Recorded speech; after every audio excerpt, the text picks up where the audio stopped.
Hello students, last class we have discussed consonants from cha to ja.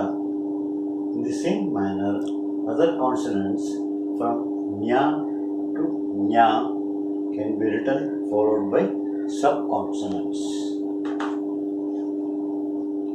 Today I am going to write few words which are normally used in our daily lives. My,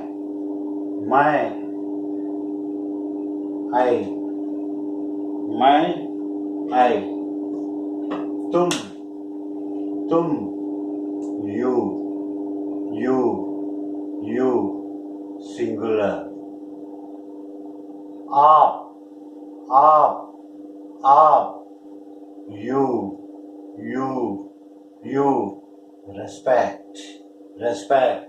respect. They,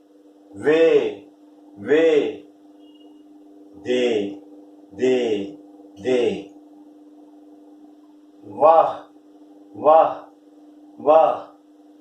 he, she, this, it. Mera, mine.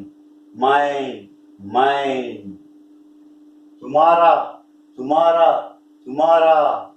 yours. Hamara, ours. Thank you, gentlemen.